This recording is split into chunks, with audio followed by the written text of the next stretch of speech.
Amid fuel shortage, Dangote Refinery begins petrol production. Military evacuates 37 bodies from Yobe attack scene. Gunmen storm Anambra police station, kill corporal. And on the foreign scene, 129 killed in failed jailbreak in Congo. Hello, welcome to News Updates on Trust Television. I am Liliana Gazi.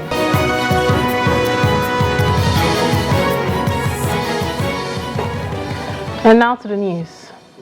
Dangote Refinery is set to roll out its first shipment of premium motor spirit, commonly known as Petrol, today, Tuesday, September 3rd. The refinery, with a capacity of 650,000 barrels per day, has successfully completed its testing phase and is now ready to introduce its product to the local market. This development is anticipated to provide much-needed relief to Nigerians who have been grappling with severe petrol shortages in various towns and cities across the country. Insider stated that the Nigerian National Petroleum Corporation Limited will be the initial purchaser of Dangote's product, with NNPC's officials already stationed at the Lagos petrochemical plant to take delivery.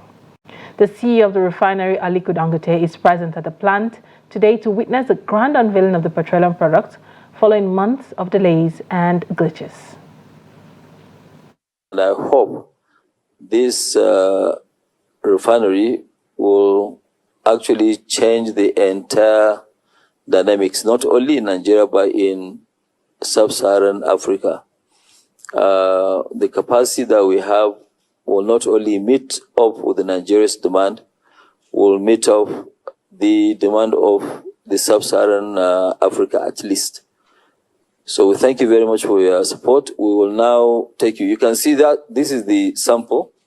This is the sample of the, petrol. It might be a little bit, you see it like a different color, but that's the real, this thing, So you are now going to have, good petrol where the engines of your vehicles will last longer. You will not.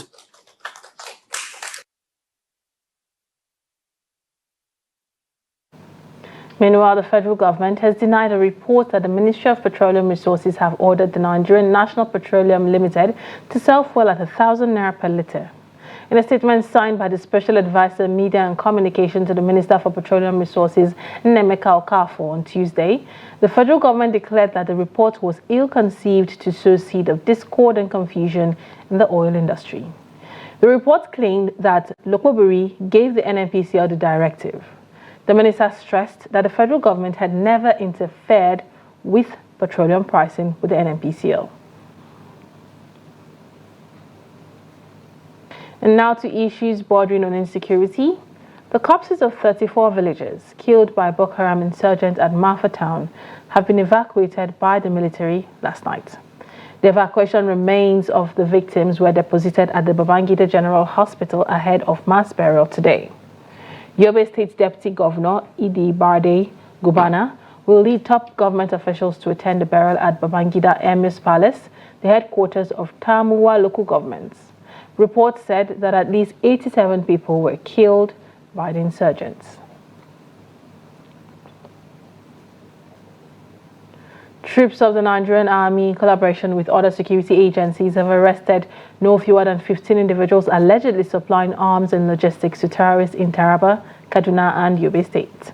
This was a suspected bandits in the early hours of Monday killed one police officer, identified as Inspector Ezi, and one other local vigilante officer in Sokoto State. During the Taraba, Kaduna, and Yobe operations, some armed and ammunition point-of-sale machines, vehicles, and handcuffs were also recovered.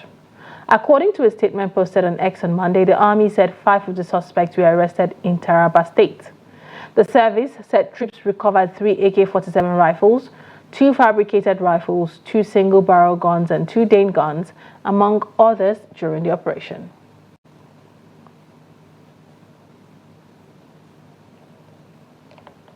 About 50 houses and vehicles have been damaged by hoodlums suspected to be artisanal miners at Mohammed Inwa Wushishi Housing Estate in Minna, the Niger State capital. Hoodlums also reportedly told residents to vacate their homes before they returned in the night on Monday. Trust TV's Abubakar Akote completes the report. Hoodlums invaded the community after residents had left for work to prevent community effort to stop them from mining in the area. Residents said the attack came a week after the community reported damages done to their houses due to the mining activities to the police. This issue of security challenge has been a thing that we have been battling with for quite some time now. And just since last week, it became a more serious matter of concern because of the attitude of the gold miners that have been trooping through these streets on and off, day and night, morning, evening. No, they don't have regard to time. They move on and off. So with this serious concern and fear of uncertainties such as what had happened today, we have actually been re-strategizing since last week on how to actually curb the menace. Last night, around 8 p.m., we were coming back from the mosque after Ishai prayers. And around this here area, we had some people shout down there, thief, thief, barao, barao. Only for us to go down there and met one of the household, a woman who owns a house here, with another co-female colleague. They were telling us their ordeal, that about 2-3 young men just approached them then with a knife pointed at them, that they should lie down and break their phones. They had no option. They lied down and submitted the phone. And suddenly those people disappeared through the porous area along around the bridge area. It was my neighbor that called that they saw one guy entered my compound. So I had to call my son so that I can call him what is going on. So I had to run home. So when I came home, I saw my windows are broken. So I called my son. What was that? I said he saw 2 guys coming inside. One was holding cutlass and the other one was holding stone. They started breaking the glasses. He now started telling them, Yankuri. He said there's nothing like that they are going to revenge. So that was what happened. They should help us in this situation because we don't know what is happening. These guys can still come back at any time because they do come back all the time. Even if the policeman come, they attack the policeman. Please, we need security here. It's actually the illegal miners that invaded our homes. They came and they said that we cannot stop them from mining in our community. And as such, because we've been putting up a communal or community effort in trying to stop them from mining the fronts of our houses and domain, they decided to come back and take it up on us. So as a result of that, most of us were not home, and they came back and said that they are going to kill the whole of the residents of Emma Housing Estate here in Mina, and that if we didn't take time, our families will be the first that they would take up on one by one. Seriously appealing to the state government, local government, and the federal government, particularly the Federal Ministry of Mining and Steel, to come to our head. Our community and homes are no longer safe. In my own case, I have already relocated and moved my family out of this community. I've erected my fence like 4 times, spending more than 3 million, and they still, even up to this moment, the damage is still going on. So I think the police have always been warning them and all that. That is where the whole issue started today. Trust TV gathered that at the first instance, the attackers, numbering about 100, overpowered the police until after reinforcement before they were chased out of the community. Residents said women and children who were always at home had become vulnerable, forcing some of them to relocate their families elsewhere. They call on the security agencies and the state government to come to their aid to enable them live in their homes. When contacted, the spokesperson of the Niger State Police Command, SP Wasu Abiodun, confirmed the incident, saying that normalcy has been restored. Abubakar Akote, Trust TV News, Mina. Still on insecurity, gunmen operating in Anambra State have again attacked a police station in Oba, Idemili North, local government area of the state. This would be the 3rd attack on police in the state in recent times, after those of Nnewi and Nnobi, which happened in August, where some operatives paid the supreme prices. Reports said in Tuesday morning's attack that a police corporal, whose identity was not revealed, was killed. Police authorities in Anambra State have confirmed the attack, saying that the police operative was killed after a petrol bomb was tossed into the police station by the gunmen who were suspected to be separatist elements. Police Public Relations Officer SP Tochukwu Ikenga said operations have commenced this morning with police-led joint security forces comprising of the Army, Navy, Civil Defense and other security agencies currently in a joint onslaught operation within Oba and its environments.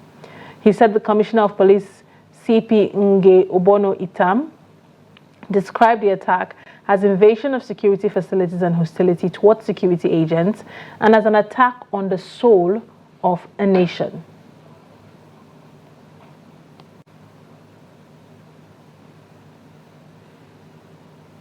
The People's Democratic Party Governors Forum and the Minister of the Federal Capital Territory, Nyesom Wike, may be heading for a showdown, as the party's National Working Committee meets on Wednesday. The NWC meeting is set to take place on Wednesday at Wadata Plaza, the PDP national headquarters in Abuja. Insiders say the party leaders are expected to review and discuss the PDP recently led ward and state congresses and governor's position on Rivers in the upcoming meeting. Governance in Rivers State has been partially affected for months due to the ongoing political conflict between Wike and Governor Simlaye Fubara. The feud has caused a split within the State House of Assembly, with the faction led by Martin Zamewule supporting Wike, while the other faction led by Victor Okojombo is loyal to Fubara.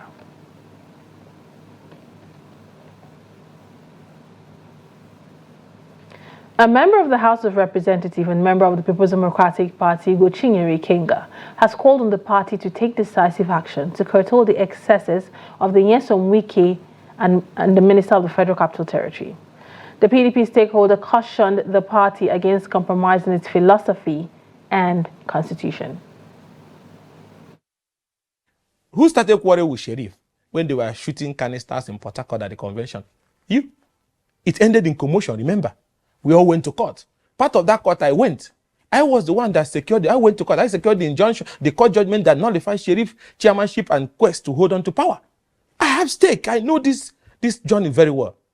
So you led us into that crisis. Then at the end of the day, party was polarized. Crisis everywhere. We managed to survive that era. Factions in every part of the party. In Edo, he has Danobi, them creating crisis. In Cross River, he has Sandy Omodem creating crisis. There's no part of Nigeria that didn't have faction. In Ekiti, he has Fayoshedem. One man against one political party in pursuit of an ambition that we later realize it was about him to be president or vice president. So in all these things, you still went to the convention. I fought for him.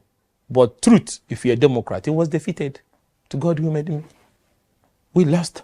He was defeated. So at the end of the day, he didn't become vice president. But he made us believe that it was about Southern agenda. There was no Southern agenda. Because as long as you are willing to be a vice president, it was all about you. Then you fought Okowa and Atikudem. You are right. You followed Aswaju. You worked for APC. Even in that outing, he lost Port Harcourt. Have you forgotten? Obi defeated them. We saw the panel-beating of the results. Some of them were uploaded to the IRM.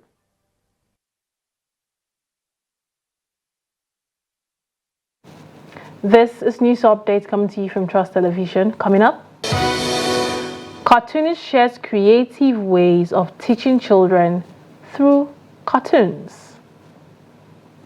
This and more after the break. Do stay. You are welcome back. This is news updates coming to you from Trust Television. Let's take a look at our headline stories again. Amid fuel shortage, Dangote Refinery begins petrol production. Military evacuates 37 bodies from Yobe attack scene. Now moving on to other stories, the Jigawa State Emergency Management Agency has distributed emergency health drugs to people displaced by flood in Balangu community, Kafin Hausa local government area to combat the ongoing malaria outbreak.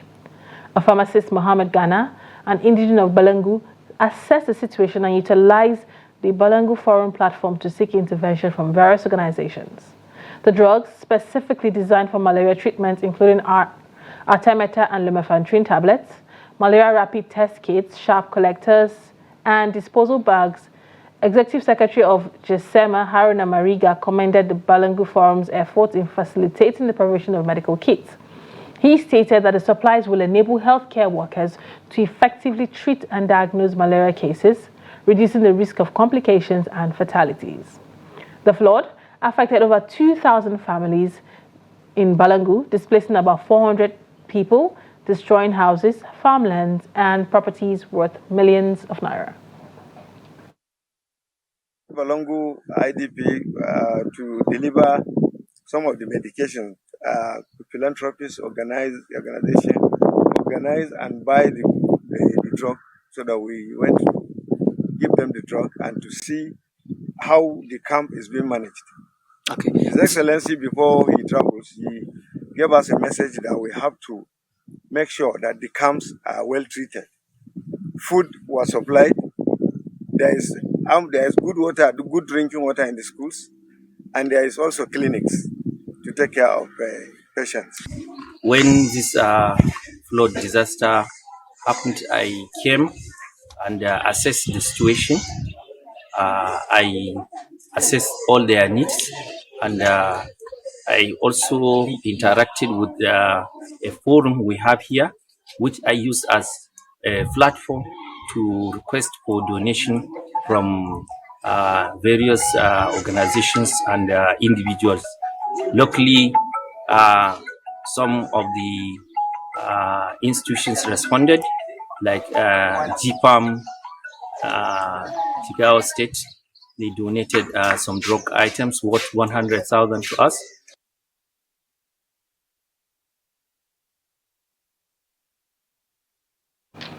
Now moving on to issues regarding education. Learning through creative and innovative ways is key to laying a good foundation for children to have a sound education. This can be achieved by using modern teaching methods for young children. Ahmed Maruf, a children's cartoonist and enthusiast who utilizes cartoons to teach children, shares his story with Trust Television. The report. He studied fine arts and mass communications and worked as a journalist before becoming a teacher and children's cartoonist. Ahmed Maruf says his passion for children's education motivated him to venture into his current work. So I started this program. It was initially a play date thing. Children just come in to play. But I figured, okay, how can you help? I noticed, especially here in northern Nigeria, how can I help the children learn to read, especially literacy? Reading culture is dying, and how do we revive it? How do we bring it back? So I started my Kids Must Read program sometime in 2016, 2017. As innovation and creativity increasingly influence our daily lives, he believes this necessitates a shift from traditional teaching methods to modern approaches. I feel our own way was a bit conventional and plain. It's too ordinary. Now children need play. Play is essential in the life of a child. So you have to attach play to whatever you're doing if you want to engage these children and if you want them to actually learn from the activities that you do. So you have to go out of your way to look for ways that you can use this play and connect it to what you want to teach them and have that proactive way of teaching. This is butterfly. When they say butterfly, they look for the picture, and then if they find it, they can put butterfly here. There's butterfly. Same way they check for all the animals until they put every animals. You just explore and read, enjoy themselves. There are different corners, so there's no argument. Everybody's in their own world. You can sit here, anywhere you'd like. Just make sure that you're comfortable. You have to use innovation to compete in today's contemporary world. So I try to apply that creativity and innovation to help the children read, because I deal with 4-year-olds to 10-year-olds on a regular basis. So usually the younger children have a very short attention span. So you have to find something engaging that could actually captivate them and keep them focused while you're teaching, while you're helping them learn. While advising teachers to pursue self-development in order to compete effectively with their counterparts worldwide, he also advises parents to invest more in their children's education, especially during the early stages. Bella Musa, What is this? Trust TV News Kaduna. And now to the foreign scene. Authorities in the Democratic Republic of Congo said at least 129 people were killed while trying to escape from the central Makala prison in the capital, Kinshasa. In a statement posted on X early on Tuesday, Interior Minister Shabani Luku said prisoners attempted the breakout on Monday amid a fire that hit the building's administrative buildings, according to the infirmary. Luku said he was holding a crisis meeting with the Defense and Security Services, but that calm has been restored. Makala prison is the largest in the DRC and was built to hold 1,500 prisoners. It currently has between 14,000 and 15,000 detainees. Most of them are people awaiting trial. Meanwhile, a school bus has plowed into a crowd of people outside a middle school in eastern China on Tuesday, killing 11 parents and students. State broadcaster media said the driver lost control of the vehicle as it approached the school in Shandong Province, Tai'an City at 7:27 a.m. on Monday. According to CCTV, the bus ran into a group of parents and children on the side of the road. The driver is being held by local police while the cause of the incident is under investigation.